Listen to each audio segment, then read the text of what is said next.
Fiscal policy, fiscal policy क्या है? It is used by government to control excess and deficient demand.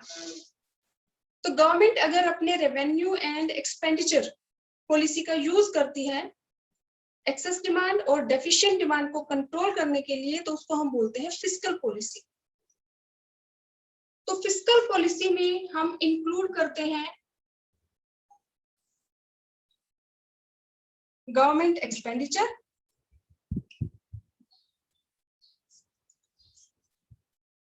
Tax rate, borrowing from public, borrowing from RBI. तो government इन instrument का use करती है to control access demand और to control deficient demand. तो सबसे पहले हम बात करते हैं गवर्नमेंट एक्सपेंडिचर। जो गवर्नमेंट एक्सपेंडिचर करती है उसको हम क्लासिफाई कर सकते हैं गवर्नमेंट के कंजम्पशन एक्सपेंडिचर, या जिसको हम मेंटेनेंस एक्सपेंडिचर भी बोलते हैं, और दूसरा गवर्नमेंट करती है इन्वेस्टमेंट एक्सपेंडिचर। तो अगर डेफिशिएंट डिमांड की सिचुएशन है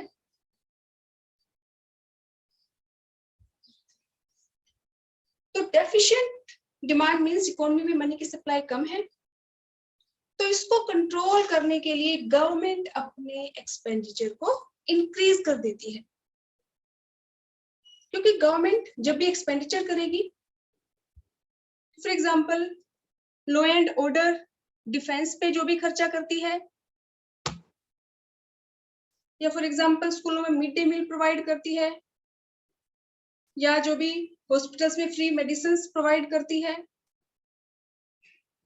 या जो भी सब्सिडी प्रोवाइड करती है, या फिर कोई भी स्कूल्स बनवाए, यूनिवर्सिटी बनवाए, या कोई भी बिल्डिंग बनवाए, कोई भी बिजनेस ऑर्गेनाइजेशन शुरू करे, तो वो जो एक्सपेंडिचर है, गवर्नमेंट जो भी खर्चा करती है, तो पैसा किसके पास आता है? हमारे हाथों में आएगा। फॉर एग्जाम्पल कि अगर गवर्नमेंट रोड बनवा रही है, तो रोड बनवाने के लिए जो भी सामान की जरूरत होगी वो कहाँ से खरीदेगी? हम लोगों से। जो लेबर काम करेगा वो कौन होगा? हम लोगों में से। तो डेफिशिएंट डिमांड की अगर सिचुएशन है तो गवर्नमेंट अपने एक्सपेंडिचर को इंक्रीज कर देती है, और गवर्नमेंट के एक्सपेंडिचर इंक्रीज होने की वजह से इकोनॉमी में मनी की सप्लाई इंक्रीज हो जाती है, लिक्विडिटी इंक्रीज हो जाती है, जिससे डेफिशिएंट डिमांड की जो सिचुएशन है वो धीरे धीरे करेक्ट होना शुरू हो जाती है। ऐसे ही अगर एक्सेस डिमांड की सिचुएशन है, एक्सेस डिमांड को करेक्ट करना है, तो एक्सेस डिमांड मींस इकोनॉमी में मनी की सप्लाई ज्यादा है, लिक्विडिटी ज्यादा है, उसको कम करना है। तो एक्सेस डिमांड की सिचुएशन को करेक्ट करने के लिए गवर्नमेंट अपने एक्सपेंडिचर को कम कर देती है।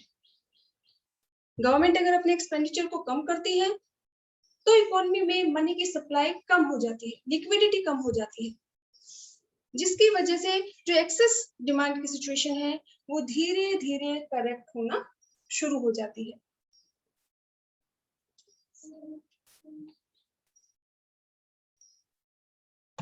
अब जो गवर्नमेंट वैसे एक्सपेंडिचर है इसको भी आप दो पार्ट्स में क्लासिफाई कर सकते हैं। एक तो गवर्नमेंट का कंजम्पशन एक्सपेंडिचर, उसका जो रूटीन वर्क का जो उसका फंक्शन है, रूटीन वर्क के जो उसके एक्सपेंडिचर है वेलफेयर से रिलेटेड, जो भी वो लॉ एंड ऑर्डर मेंटेन करती है, डिफेंस पे जो एक्सपेंडिचर करती है, या उसका रेगुलर जो भी गवर्नमेंट एम्प्लॉइज है उनको सैलरी देना, बोनस देना,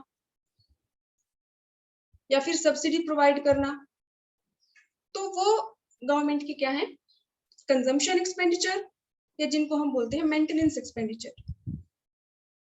और गवर्नमेंट की इन्वेस्टमेंट एक्सपेंडिचर, गवर्नमेंट कोई इक्विपमेंट खरीदती है, चाहे वो डिफेंस इक्विपमेंट हो, या मशीन खरीदती है, या कोई शेयर परचेज करती है, कोई बिजनेस ऑर्गेनाइजेशन शुरू करे, रोड हॉस्पिटल बनवाए, जिससे एसेट इंक्रीज हो, तो वो गवर्नमेंट के एक्सपेंडिचर कौन से होते हैं? Investment expenditure.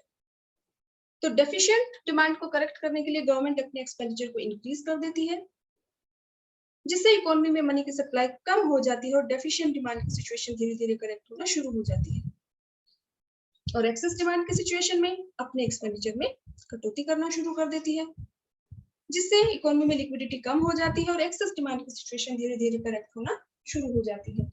नेक्स्ट जो इंस्ट्रूमेंट यूज करती है government to control money supply in the economy, tax rate.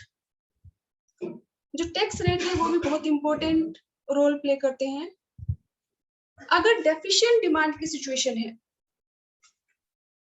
तो डेफिशिएंट डिमांड को करेक्ट करने के लिए गवर्नमेंट टैक्स रेट में कटौती कर देती है, टैक्स रेट कम कर देती है। टैक्स रेट कम करने की वजह से हमारी जो डिस्पोजेबल इनकम है, खर्च करने लायक जो हमारे पास पैसा है वो ज्यादा बच जाता है, जिससे हम ज्यादा एक्सपेंडिचर करते हैं और जो डेफिशिएंट डिमांड की सिचुएशन है वो धीरे धीरे करेक्ट होना शुरू हो जाती है। फॉर एग्जाम्पल कि अगर इनकम है 100 रुपीज और इस पे टैक्स रेट है 5%, फॉर एग्जाम्पल, तो 100 में से 5 रुपीज गवर्नमेंट के पास चले गए, डिस्पोजेबल इनकम कितनी बची हमारे पास, 95 रुपीज। और अगर ये रेट गवर्नमेंट कर दे 2%, तो गवर्नमेंट के पास कितने जाएंगे 100 में से 2 रुपीज, और हमारे पास खर्च करने के लिए कितने रुपए बच जाएंगे, 98। तो डेफिशिएंट डिमांड को करेक्ट करने के लिए गवर्नमेंट टैक्स रेट को कम कर देती है। टैक्स रेट कम होने की वजह से हमारे पास जो डिस्पोजेबल इनकम है वो ज्यादा रह जाएगी, तो इट मींस इकोनॉमी में मनी की सप्लाई इंक्रीज हो जाती है, लिक्विडिटी इंक्रीज हो जाती है और डेफिशिएंट डिमांड की सिचुएशन धीरे धीरे करेक्ट होना शुरू हो जाती है। अगर एक्सेस डिमांड की सिचुएशन है तो एक्सेस डिमांड मींस इकोनॉमी में मनी की सप्लाई ज्यादा है, लिक्विडिटी ज्यादा है, तो एक्सेस डिमांड को कर्व करने के लिए, इसको कंट्रोल करने के लिए गवर्नमेंट टैक्स रेट को इंक्रीज कर देती है। टैक्स रेट के इंक्रीज करने से हमारी जो डिस्पोजेबल इनकम है वो हमारे पास कम रह जाएगी, यानी कि इकोनॉमी में मनी की सप्लाई कम हो जाएगी, लिक्विडिटी कम हो जाएगी, जिससे एक्सेस डिमांड की सिचुएशन धीरे धीरे करेक्ट होना शुरू हो जाती है। फॉर एग्जाम्पल अगर 100 रुपीज इनकम है और 5% टैक्स रेट है, तो 100 रुपीज में से 5 रुपीज तो चले गए, 100 का 5% गवर्नमेंट के पास, और हमारे पास जो डिस्पोजेबल इनकम बची वो कितनी, 95। अब अगर एक्सेस डिमांड की सिचुएशन है तो गवर्नमेंट टैक्स रेट को इंक्रीज कर देती है। फॉर एग्जाम्पल पहले 5% रेट थी और अब 10% हो गई, तो इट मीन्स अब हमारे पास पहले जब 5% टैक्स रेट थी तो हमारी डिस्पोजेबल इनकम थी 95, हम ज्यादा रुपए खर्च कर पा रहे थे। लेकिन अगर गवर्नमेंट टैक्स रेट को इंक्रीज कर दे, 5 से 10% कर दे, तो सिचुएशन में 100 में से 10 रुपीज गवर्नमेंट के पास चले जाएंगे और हमारे पास जो डिस्पोजेबल इनकम बचेगी, खर्च करने लायक जो इनकम बचेगी वो कितनी रह जाएगी, कम हो जाएगी, यानी कि इकोनॉमी में मनी की सप्लाई कम हो जाएगी, लिक्विडिटी कम हो जाएगी, जिससे एक्सेस डिमांड की जो सिचुएशन है वो धीरे धीरे करेक्ट होना शुरू हो जाती है, करती है। नेक्स्ट जो इंस्ट्रूमेंट है जो गवर्नमेंट यूज करती है to control money supply in the economy, या हम कहें टू कंट्रोल डेफिशिएंट डिमांड और excess demand, borrowing from public. Borrowing from public, अगर डेफिशिएंट डिमांड की सिचुएशन है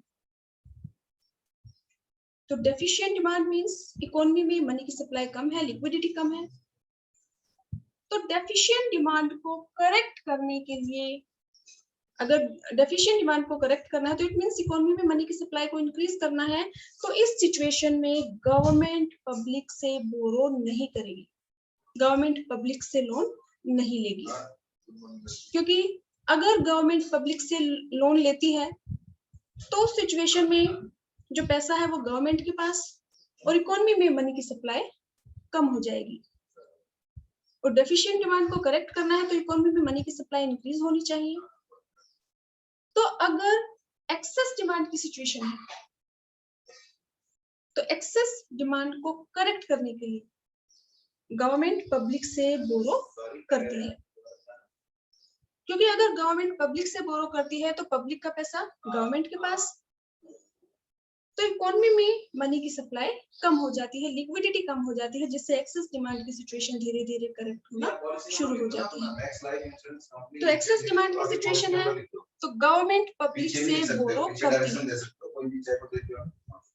और अगर डेफिशिएंट डिमांड की सिचुएशन है तो डेफिशिएंट डिमांड मींस कि इकोनॉमी में मनी की सप्लाई कम है, उसको इंक्रीज करना है। तो अगर गवर्नमेंट पब्लिक से बोरो करेगी तो मनी की सप्लाई और कम हो जाएगी। तो डेफिशिएंट डिमांड की सिचुएशन में गवर्नमेंट पब्लिक से बोरो नहीं करते। तो जो नेक्स्ट इंस्ट्रूमेंट है borrowing from public. Excess demand की सिचुएशन है तो गवर्नमेंट पब्लिक से बोरो करती है, पब्लिक से उधार लेती है, जिससे इकोनॉमी में मनी की सप्लाई कम हो जाती है, लिक्विडिटी कम हो जाती है और एक्सेस डिमांड की सिचुएशन धीरे धीरे करेक्ट होना शुरू हो जाती है। और अगर डेफिशिएंट डिमांड है तो डेफिशिएंट डिमांड को करेक्ट करने के लिए गवर्नमेंट पब्लिक से बोरो नहीं करती, जिससे इकोनॉमी में मनी की जो सप्लाई है वो कम नहीं होती, इंक्रीज होती है, क्योंकि जब पब्लिक का पैसा गवर्नमेंट के पास नहीं जाएगा तो लोग उस पैसे को खर्च करेंगे, जिससे इकोनॉमी में मनी की सप्लाई इंक्रीज होगी और डेफिशिएंट डिमांड की जो सिचुएशन है वो धीरे धीरे करेक्ट होना शुरू हो जाती है। नेक्स्ट जो इंस्ट्रूमेंट है जो गवर्नमेंट यूज करती है वो है बोरोइंग फ्रॉम आरबीआई। जब भी गवर्नमेंट के एक्सपेंडिचर ज्यादा होते हैं बजाय कि उसकी रिसिप्ट के,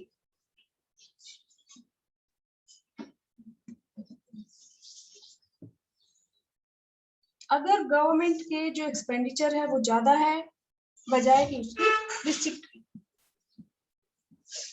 तो इस सिचुएशन में कि गवर्नमेंट की एक्सपेंडिचर ज्यादा है और उसका रिसिप्ट कम है तो गवर्नमेंट पैसा कहाँ से लाएगी, ज्यादा खर्चा कहाँ से करेगी। फॉर एग्जाम्पल अगर मैं कहूँ कि आपके पास 100 रुपीज है तो आप खर्चा आपका है 120, तो आप कहाँ से खर्च करेंगे 20 रुपीज एक्स्ट्रा।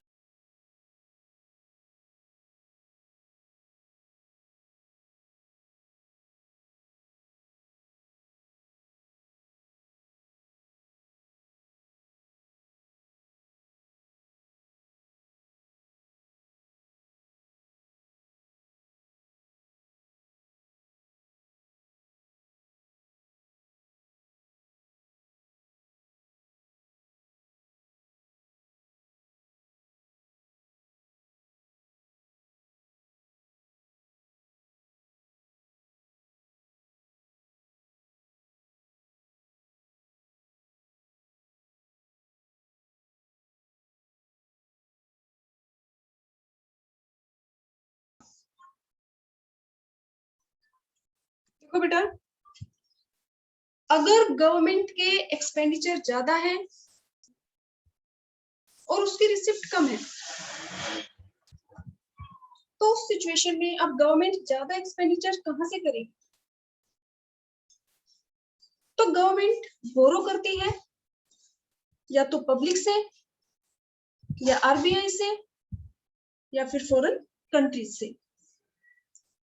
फॉर एग्जाम्पल कि अगर आपके पास 100 रुपीज है तो अगर आपके पास 100 रुपीज है तो क्या आप 120 रुपीज स्पेंड कर सकते हो।